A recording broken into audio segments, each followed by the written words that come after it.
Assalamualaikum warahmatullahi wabarakatuh. Perkenalkan, nama saya Fika Himatul Umami dari kelas 10 MLB2. Di sini saya akan menceritakan tentang sejarah pahlawan Dewi Sartika. Tonton videonya sampai habis ya. Dadah. Biografi Raden Dewi Sartika, tokoh perjuangan pendidikan bagi perempuan. Dewi Sartika dilahirkan dari seorang priyayi Sunda. Dewi Sartika dibesarkan oleh seorang priyayi kelas bangsawan, yaitu Raden Somonagara. Ibunya juga merupakan perempuan Sunda yang bernama Nyi Raden Ayu Raja Permas. Kedua orang tua Dewi Sartika juga merupakan pejuang Indonesia yang menentang pemerintah Hindia Belanda. Akibatnya, mereka mendapat hukuman keras dari pemerintah Hindia Belanda, diasingkan ke Ternate dan terpisah dari Dewi Sartika. Setelah kedua orang tua Dewi Sartika meninggal, dia diasuh oleh pamannya yang merupakan kakak kandungnya dari ibunya, yang bernama Aira. Dia merupakan seorang patih di Cicalengka. Dari sang paman, Dewi Sartika mendapatkan ilmu pengetahuannya terkait adat budaya Sunda. Selain itu, seorang asisten residen berkebangsaan Belanda juga mengajarkan Dewi Sartika tentang budaya dan adat bangsa Barat. Kedua orang tua Dewi Sartika sebenarnya sudah mengenalkannya tentang pendidikan sedari kecil.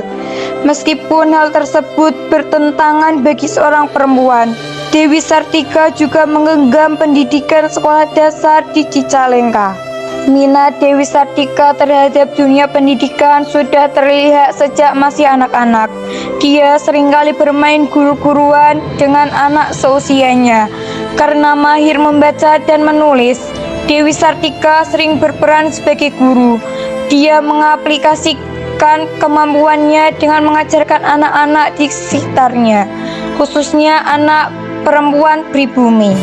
Dewi Sartika juga memiliki kemampuan berbahasa Belanda. Menginjak usia remaja, Dewi Sartika mulai mengajarkan baca dan tulis kepada warga sekitar. Hal inilah yang menjadi cikal bakal Dewi Sartika agar anak-anak perempuan memperoleh pendidikan yang sama. Mendirikan sekolah istri. Pada 16 Januari 1904, Dewi Sartika mulai mendirikan sekolah. Hal ini juga mendapatkan dukungan dari kakaknya, Raden Agung A. Martanegara, dan seorang inspektur kantor pengajaran, Den Hammer. Dewi Sartika berhasil mendirikan sebuah sekolah untuk kaum perempuan yang bernama Sekolah Istri. Ketika pertama kali dibuka, sekolah istri hanya memiliki 20 murid wanita. Di sekolah itu, para wanita tidak hanya sekedar belajar membaca, menulis, dan berhitung. Mereka turut belajar menjahit, merendah, dan belajar agama. 2 tahun setelah mendirikan sekolah istri, tepatnya pada 1906, Dewi Sartika menikah dengan salah satu seorang guru di sekolah Karang Pamulang yang menjadi sekolah latihan guru. Kesamaan visi dan misi di antara mereka berdua menambah semangat Dewi Sartika. Sekolah istri hanya memiliki 2 ruang kelas. Jumlah wanita yang ingin bersekolah terus meningkat. Alhasil, ruang kelas ditambah dengan meminjam sebagian ruang Kepatihan Bandung.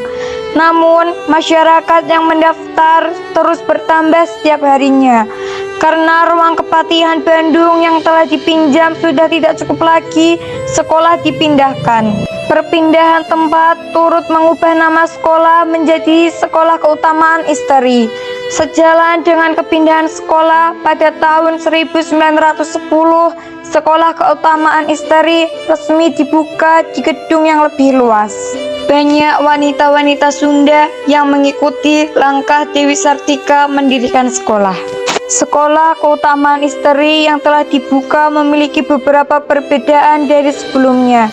Para wanita tidak hanya diajarkan keterampilan seperti menjahit saja, namun dididik untuk menjadi istri. Gadis-gadis yang nantinya akan menjadi istri mendapat pelajaran bagaimana menjadi ibu rumah tangga yang baik, mandiri, dan terampil.